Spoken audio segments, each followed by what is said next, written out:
out to Arizona a few times a year probably because our Sierra Vista office that does our contracting is out here.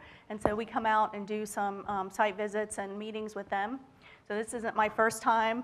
And Arizona is just such a beautiful, beautiful state. You know, you can see so many fascinating things that we don't get to see on the East Coast, like those cool cactus that are like, they're just so cool. I love them.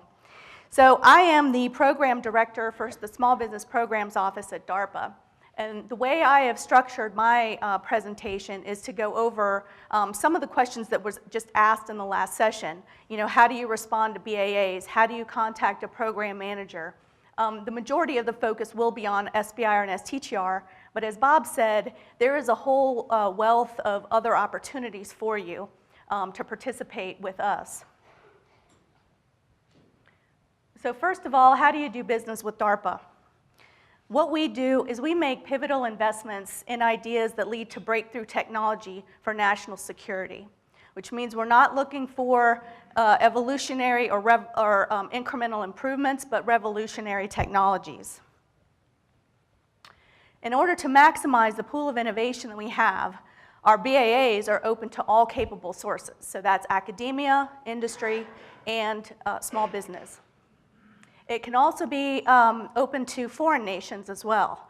So you have to, when you read the instructions, it'll tell you who can apply to our broad agency announcements. And we have a different culture at DARPA. So one of the things that many people don't know is that our program managers come from industry. They come from academia. They come from other government agencies. And they come to DARPA for a limited amount of time. They only stay with us for 3 to 5 years. And then they go back, sometimes they go back to where they came from. So if they came from a university, they may return to the university. If they came from industry, small, large, medium companies, they may go back to those companies. Or they may have some other, career opportunity that they go to.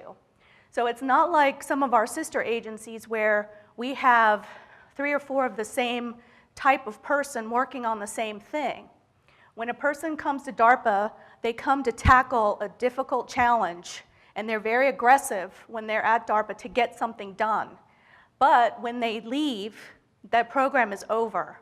So normally we try to work with our sister agencies, even DoD, outside DoD, to try to come up with transition paths so that your research can continue to mature once the program manager leaves DARPA.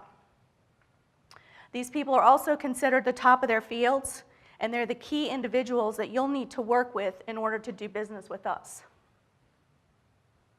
So here, that link, you can find out more about our history, our strategic plan, and just all of our, we have several different fact sheets on things that we're working on and our vision for the future. So one of the things is, again, become familiar with some of the national security challenges that we're trying to tackle. And like I said, I'll show you a screenshot of how to walk you through how to get to our website and what you have to do to find more information. The program manager, what we have for our BAAs are we have a white paper process that you can submit your idea or your concept, and then we will respond to you whether we're interested or not interested in your ideas so that you're not spending time preparing a full-blown proposal. The other thing we do a lot is we have what's called proposer days. So that is your opportunity to come to the proposer day, and as the conversation for the last session, that's how you meet the program manager, you meet other firms, not just large business, but other small businesses that you might be able to partner with and submit a proposal. I think partnering is a great way to respond to a BAA. And I would encourage all of you to start making those relationships early. It's never too early to start talking to people about your ideas and how you might be able to work together to submit proposals to us.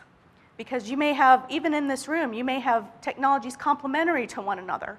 And together, your proposal is better than each of you by yourselves. Again, I mentioned we want compelling, revolutionary ideas, not necessarily incremental improvements. And of course, we do some grants. I think those are mostly for universities and nonprofits. And then the Fed BizOps will have the announcement as well for all the firms, for industry, small, large business, and anybody else. We also have something called research announcements, young faculty awards, things like that specifically for academic institutions. And we do have limited opportunities for services. For the most part, we use the GSA Schedules, OASIS, and those kind of contracts. So if you're not already on those schedules, then it might be difficult to award to you. But you know, we do have set-asides for some of our service contracts. But we're a very small agency. So unlike the Army, Navy, or Air Force, we're very flat, we're very lean, and so we're going to have one contract for our IT, we're going to have one contract for our guards and that kind of thing. So it's not like there's a layered effect for us. And this is where, of course, you'll go to get the SBIR and STTR solicitations. So the most important thing when you're trying to deal with DARPA is to think boldly and embrace risk. We are a very high-risk organization. We expect things that are not necessarily proven or wacky ideas that we want to go forward on and fund. So these are our technology offices. So right now we have 6. And it gives you, at the bottom, it gives you a little bit of the focus areas for each one of those technology offices. At DARPA, we can add offices and eliminate offices at any time based on the direction and the investments that we want to make. So when I first came to DARPA, probably BTO didn't exist, and I2O was 2 separate offices that merged together into one office, and then they created BTO about 2 years ago to address the neurological and a lot of the biological challenges that we're facing, like the Zika virus and Ebola and those kind of things. So the other thing that's important is not to judge an agency by its name, because we do a lot of medical research, again, neurological, biological.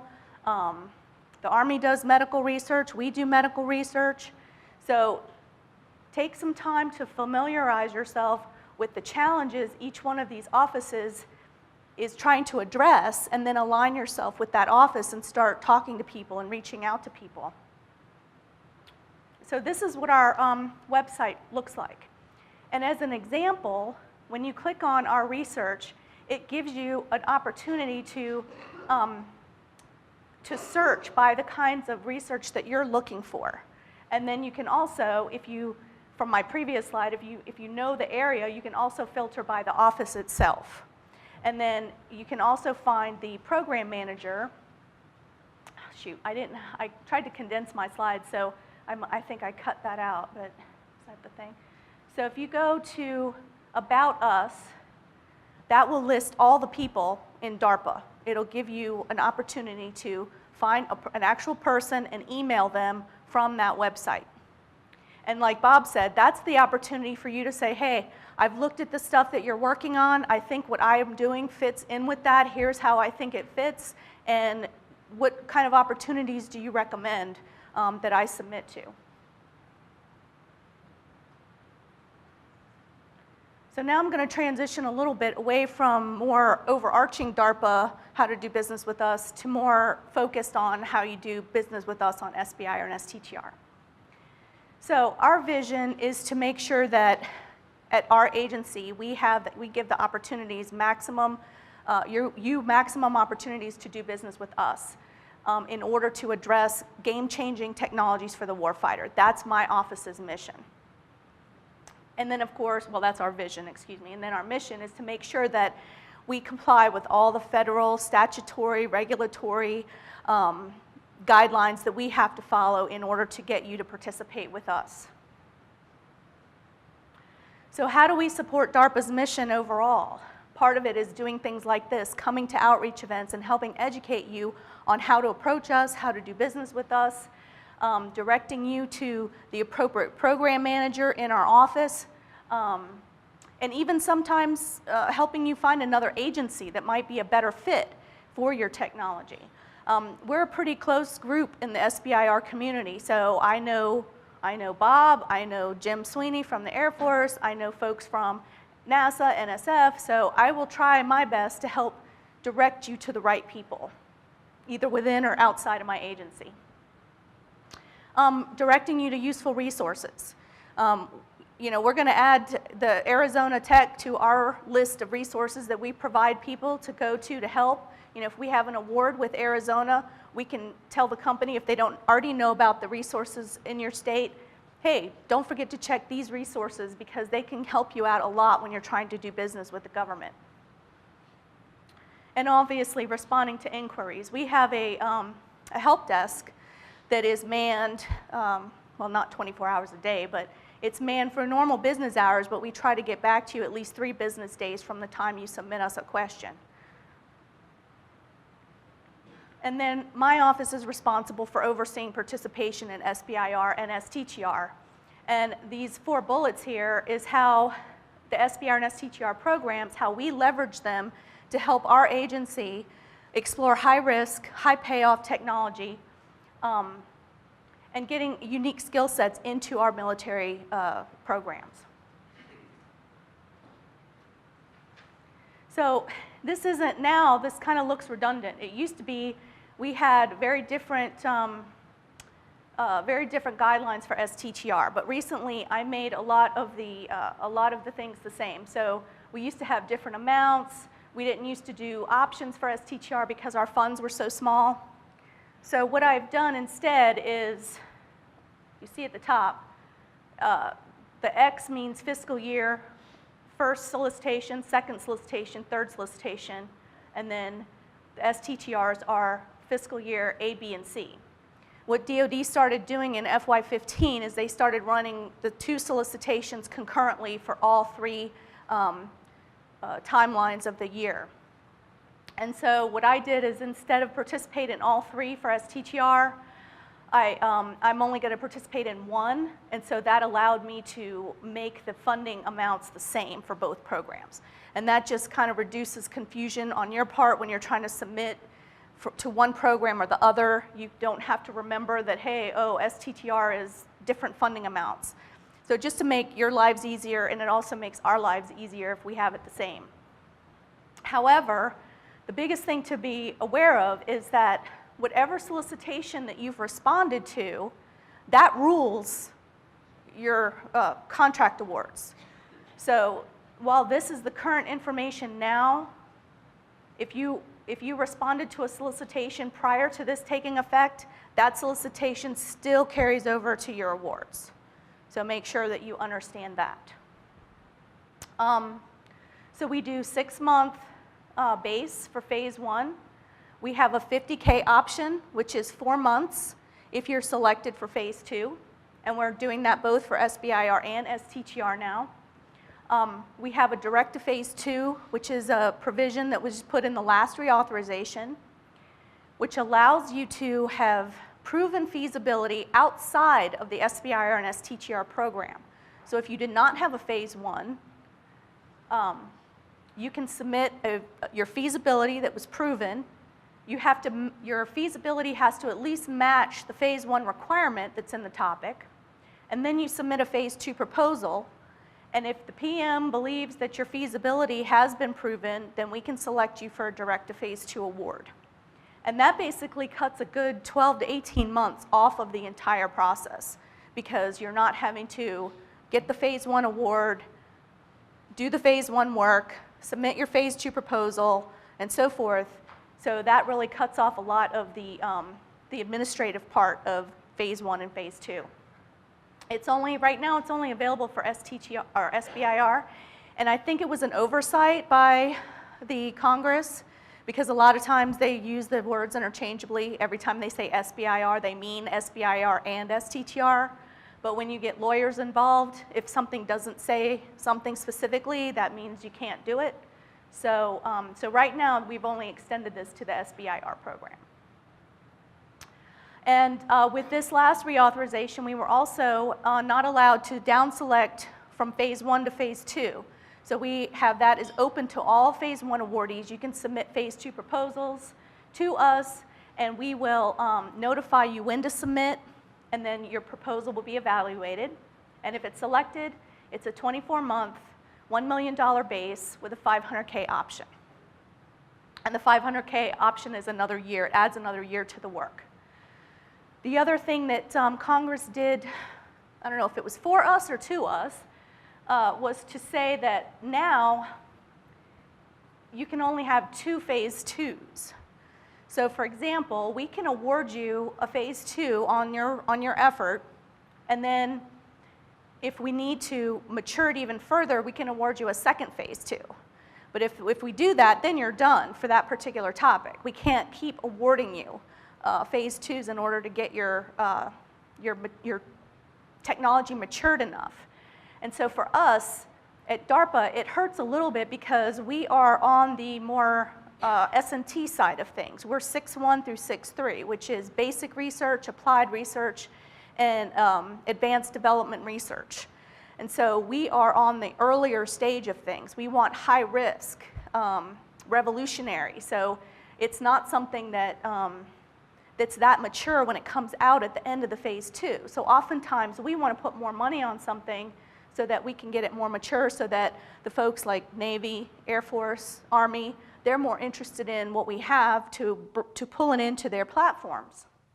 So that's been a bit of a challenge. Hopefully they will relax that a little bit when they do the reauthorization and let us go up above this 1.5, because these are the 2 things that kind of restrict us. The 1.5 million limit, because in the past, we could just keep giving you money. We could say, okay, here's more money. This is the extra stuff we want you to do to get it further matured to this particular point. Well, now we can only give you 1.5 million. And that sounds like a lot, but when you're trying to get a technology matured to like a TRL 6, or who's familiar with TRLs in here? Sorry if I'm throwing out stuff. Technology readiness level, and usually we need to get it to about a 6 before 6 or 7 before one of the other agencies is interested in it. So, so this has kind of put a little bit of limitation on us. However, non-SBIR, non-STTR funds aren't bound by that limitation. So what I've seen is that a lot of our program managers put their own office funds on our projects to try to help get it matured. And then we do something that's called adoptions and co-funds. So Bob touched on co-funds a little bit, where if you're selected by 2 different agencies, we have to work together to figure out who's going to fund what. So that's considered a co-fund, where we'll pitch in some money, somebody else will pitch in some money, and we'll both get what we want. An adoption is something different, where if you had a phase 1 with another agency, and it doesn't have to be DoD, and one of our program managers likes the results, likes the work that you've done, he can come to me and say, hey, I found this company that had a phase 1 with the Navy, and they didn't move on to phase 2, and so I'd like to pick it up. So I call up Bob and I say, hey, we have this, we want to pick up a phase 2 under your topic. Can we do it? And most of the time they say yes. And then what we'll do is we'll invite you to submit a phase 2 proposal to us. And that's how we adopt topics from other agencies. Now, as I said, usually it's a phase 1 that didn't go on to a phase 2. Every once in a while, the PM will come to me with something that did go on to phase 2. So it's kind of the same thing. If your phase 2 is done, then I still go to Bob and say, hey, can I do a second phase 2 to this firm? You've already done one. Can I do another one? Yes or no? And then we go on from there. But that's kind of how those options for us work. It's trying to give maximum flexibility to our program managers because they're at DARPA for such a short time. And some of these approaches help them pursue multiple alternatives in order to get the technology that they want. We do a phase 2 enhancement. So that's you bringing third-party investment, non-SBIR, non-STTR dollars to us, and then we'll match it up to $500,000. And then, of course, if you get a phase 3 award, there's no time limit to that. There's no SBIR or STTR funds involved. Okay. These are the solicitation dates for DoD. The check mark is the ones that DARPA participates in, and then these are all the dates. Now, these dates are recurring. So it's at almost the same time. It's like clockwork. Every year, you're going to see the same solicitation come out at the same time. And this is the pre-release. And so, let's see, where'd my thing go? And Bob mentioned the 6 a.m. Date. So the pre-release opened, was it last Friday? This is your opportunity to talk to the program manager, who's the topic author, and ask questions directly to get more information about that topic. If there's something that's not clear, something you don't quite understand, this is the time, and it'll end before this solicitation opens. So this is a great opportunity. The timing for this conference is great because now you've got this open period that you can have conversations with our topic authors. Once the solicitation opens, you can still ask questions, but it gets posted to the bulletin board for everybody to see, the question and the answer. So obviously, that's not always the best idea because you don't want to give away your approach. So our submission deadline, 6 a.m. Eastern Time. Don't wait till 5:59. And really, I wouldn't even wait till the day of it closes. I would really try to submit it several days early so that you can check and make sure that your proposal got completely uploaded. DoD is working on making our submission system a lot more sophisticated so that it will check you as you go, and it'll tell you, oh, don't forget this, don't forget this, don't forget this. But it's really, you still have to be very careful because you can't bet this on a computer system to make sure that you're submitting it right. I mean, it's a tool and we want to help check it for you, but we can't check everything. You have to check and make sure that your proposal gets submitted right. Okay, evaluation criteria. So for DoD, we have 3.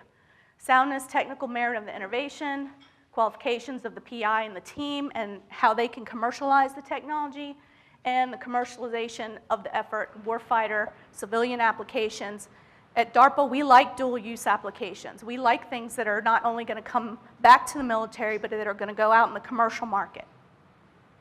Every agency is different. We have the same 3 evaluation criteria, but we might weight them differently. For DARPA, this one is the most important to us of all, particularly in Phase 1. Phase 2, of course, these are going to become more important in Phase 2 because that's when you're going to do the bulk of the effort. That's when the transition paths should start to become more clear, and we can help you try to find a customer to transition your technology. We will never be your customer. DARPA will never be your customer. It's one of our sister agencies that will be your customer. Each proposal is evaluated on its own merit, and it's not compared to other proposals we get in for the same topic. Oops, wrong one. And we can only use the information in the proposal. So don't point us somewhere else, like some website or something else in the proposal that we have to go to because we can't look at it. So elements of a strong SBIR proposal. Bob already drilled this in your heads, I think. And like you said, so DoD is one of the 11 agencies that participate in the program, and then DoD has 11 of its own agencies. And there are 11 different solicitation instructions. We're trying to condense that down as best we can, but each agency has its own internal wickets we have to jump through. So we're trying to do it, but understand that we may not be able to do it all the way where you can only read one solicitation instruction. Now I think somebody asked this question about, what do I do if my technology doesn't fit within the topic? We get this sometimes where people want to propose their own kind of different topic. It's really not our topic that we're asking for, and you're going to be told you're non-responsive if that happens. So focus on the topic and the information that we asked for. I already said take advantage of the pre-release period, which is open right now. Emphasize what's innovative about your approach as opposed to the state-of-the-art or other competitors. Address any technical barriers, because like I said, whatever's in your proposal is what our evaluator is going to go by. And he or she cannot assume that if there's an obvious technical barrier and you didn't address it, he or she cannot assume that you recognized it.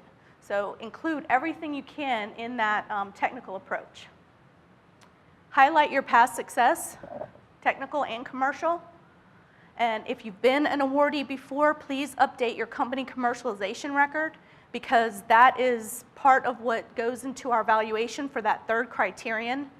Have anybody heard of the benchmarks that SBA has now? So if you don't meet a certain benchmark, you get kicked out. And so, so please do that. So I think this barriers to contract award, I think this is something that's across the entire federal government, not just DoD. But we have a shortage of contracting officers and contracting personnel who are experienced, not just in SBIR, but just experienced at all. So these are some of the things that we face when we're trying to get awards done quickly. Companies do not have an acceptable cost accounting system. This takes place mostly for phase 2 because phase 1s are usually firm fixed price, no big deal. But a phase 2, typically they're going to try to award you a cost plus. And if you don't have an acceptable cost accounting system, it's going to take time that we don't have and time that you don't have. So at DARPA, we've tried to work with our contracting officers to consider either other transactions. So other transactions is a mechanism it's primarily used for commercial. So if you have some kind of a dual use technology that can be go out into the commercial market, that might be a beneficial contract vehicle for you. If not, we're exploring using the firm fixed price for phase 2s. We have several agencies that will award firm fixed price for phase 2. So that's something that's kind of happening. It started happening. Before it was just refusal to award anything but cost plus, which drags out that whole timeline for you. So this is something, comprehensive cost proposal. So Bob mentioned how many people trust a stranger. So when we get a cost proposal from you and you're saying, oh, I'm going to spend $30,000 on this piece of equipment that I need. Why? So many times this is not explained. You didn't give us some, like say you went to out on the web and you did a comparison of three different pieces of this equipment. How did you choose this one piece of equipment? Why is it better? And it doesn't have to be the cheapest one as long as you wrote in there, hey, I looked at these, this is what they do, and this is why I chose this. We can pay for equipment. It's just the failure to submit the documentation that supports how you arrived at that conclusion to get that equipment. And even travel. People will say, I'm going to spend $30,000 on travel, but they don't say who they're sending, where they're going, what they're doing, why they're traveling, and so on. Those kind of things. What's going to happen is even if you're selected, the contracting officer is going to come to you and say, I need all this documentation from you. And it's going to sit your award aside until you get it all. So as much as you can put in the proposal in the front end will save you time on the back end. Anybody in here do human or animal subject research? Okay, so this is another thing that can stall an award. We usually recommend that you don't propose this in phase 1 because it just takes too long to get the approval for it. But even if you do, or if you propose it in phase 2, we recommend that you segregate your cost between have a task for the research and a separate task for the human or animal research. Because the contracting officer cannot award the entire contract until that approval is obtained. But if you've segregated your cost, they can award the portion that does not include the human or animal subject research, and then they can award the portion later for the other piece when you get the approval done. Public release requirements.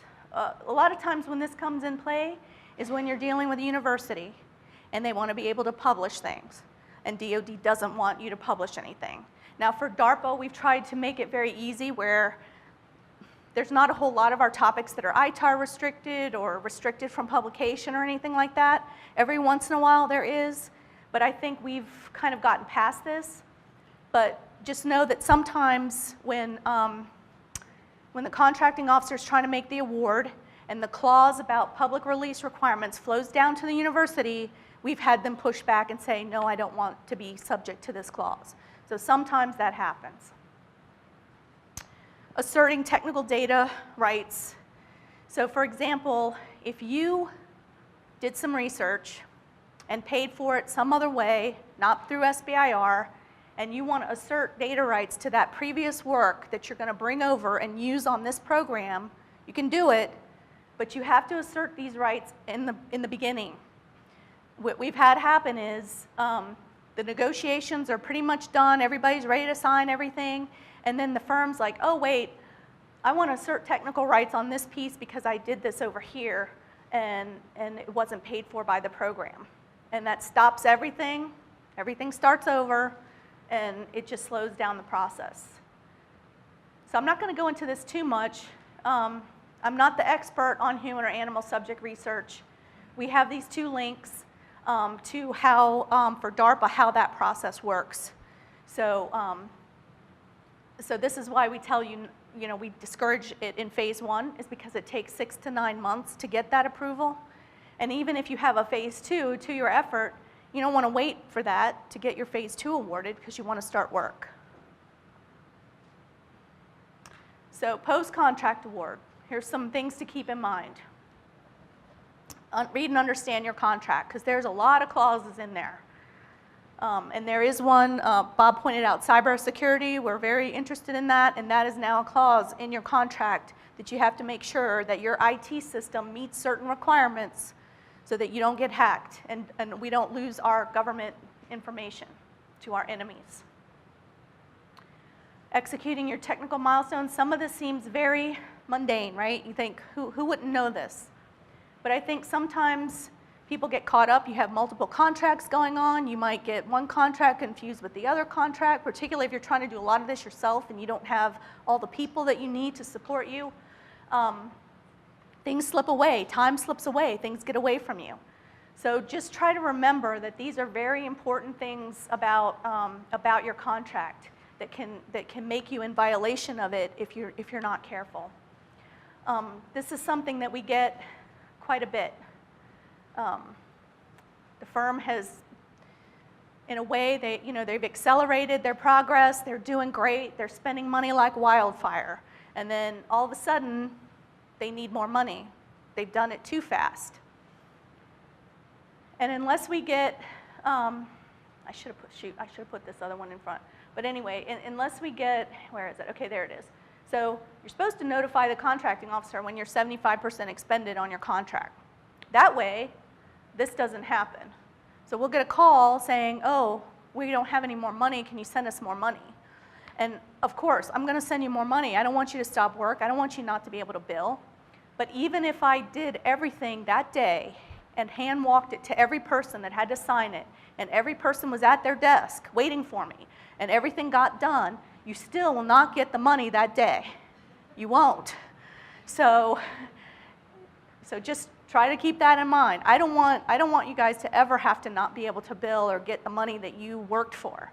But like I said, things get away from you sometimes, and you have to really watch this, because the 75%, we've been trying to look at this, but the reports are kind of at a lag. So 75%, when I see the report that says you're 75%, you're probably really 95% at that point.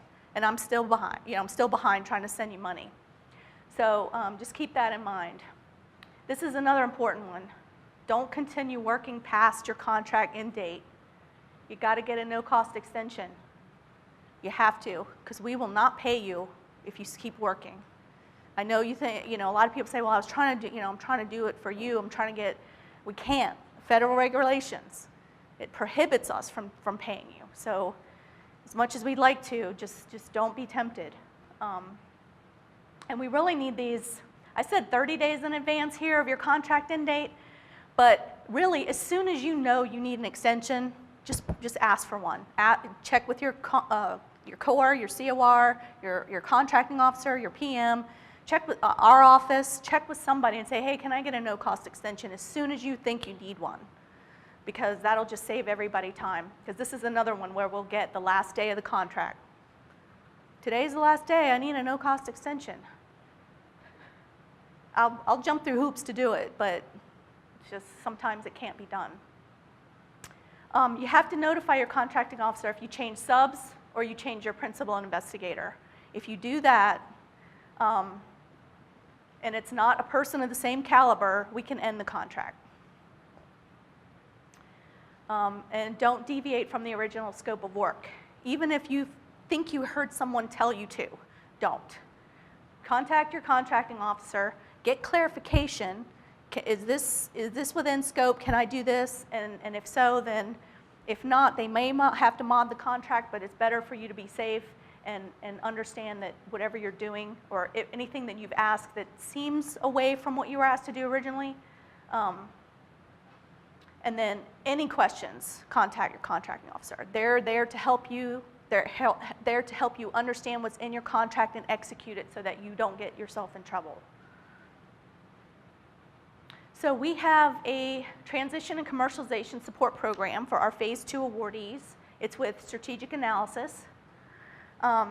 It's customized to help you in what you need.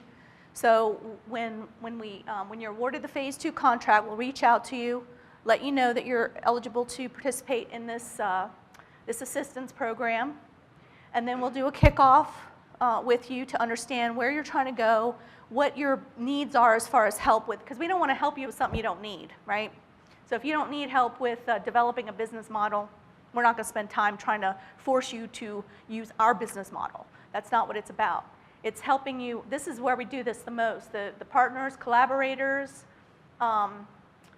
helping you find markets and customers. Those are the kind of things that we tend to see the most. Introductions to people that might have funding to help you or that might be interested in your technology. And then this is our website for more information about. We have a fact sheet that explains what we provide in our transition and commercialization support. And then we have, let me just click through this. We have designed a portal. So when you submit a proposal to us and you're awarded, you will get a username and password to authenticate into our system. This is where you will submit your reports. This is where you'll find all the letters that we've sent you. This is where the contracts, all the documents from start to finish will be in this portal for you. And here is, and this is just right now, since this is the open period, no proposals can be submitted, but this is just to let you see what topics we have right now out in this solicitation that's open. Hopefully you can see that okay. I know it's kind of squishy, the text, but so each one of our offices has 1 or 2 topics in this solicitation that's open. We have this grid here because once we started doing direct to Phase 2, we had to identify which topics we're going to accept direct to Phase 2 proposals and which we're not. So you'll have this indicator here. We're accepting Phase 1 and direct to Phase 2 for this particular topic. Now we've had questions, why? Why are you going to do Phase 1 and direct to Phase 2? That seems weird. But remember that at DARPA, we want multiple approaches at multiple stages of maturity. So for example, as Bob said, these Phase 1s may not be successful, so we still have some direct to Phase 2s to proceed with. Once these Phase 1s, excuse me, they still have an opportunity to go to Phase 2. Just because we've had direct to Phase 2 proposals against that topic, it doesn't mean they don't have a chance to go to Phase 2.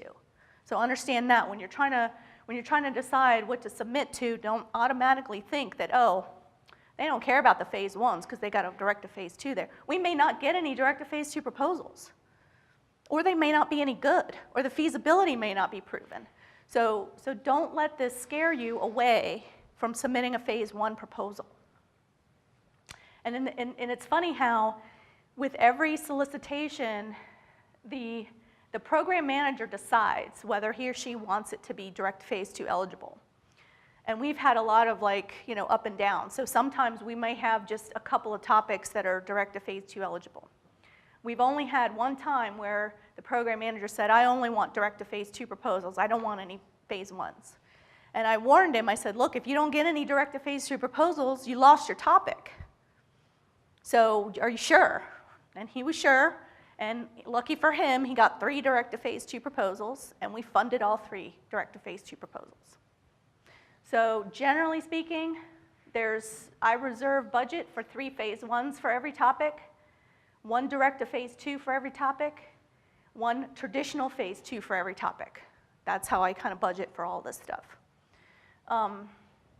We don't always, I mean, this particular one only has 1 topic, so, you know, if there's money left over, if they only select 1 phase 1, then somebody else might get 4 phase 1s.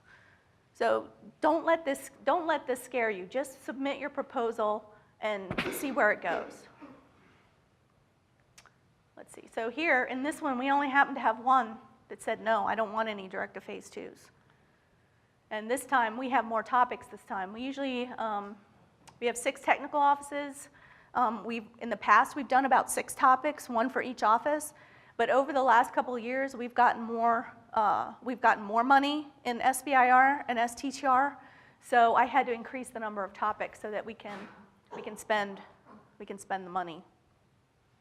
It's kind of a good problem to have, right? Got more money than you can use. Okay, so here's some examples of things that have come out that have both military and commercial application. This particular unit, oh Lord, did I bring my glasses up here? This particular unit is a health and wellness monitoring system that keeps the elderly and impaired in their homes longer, provides better quality of life, and reduces healthcare costs. So basically the way it works is this system, it lies in there's a sensor that's in the bed, and so if the person gets up and goes to the bathroom and never comes back, you know, something happened, right? Something's wrong. So that's what that does. This particular one is, gosh, maybe I should just keep these on.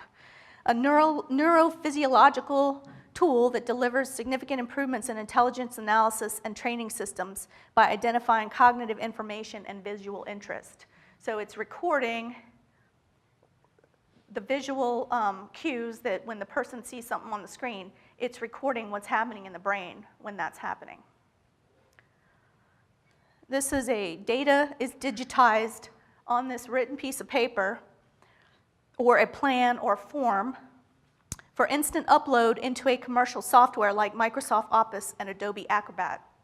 So this pen is transferring data to this, or when the pen writes on the form, it can also transfer the data somewhere else.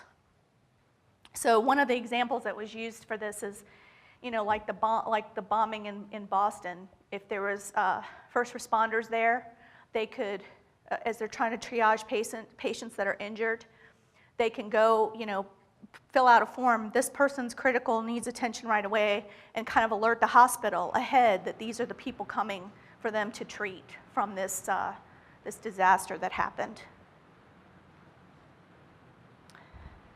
And so this one is to help security teams discover, visualize, analyze, and report wireless threats across distributed locations and time periods. So basically, this can detect movement of what's happening across this. So for example, if something was going on in DC, the police could use this to kind of track certain things going on in a certain specified area that they want to keep track of, keep monitoring. And here's a shout out to my Navy, my Navy cohort here.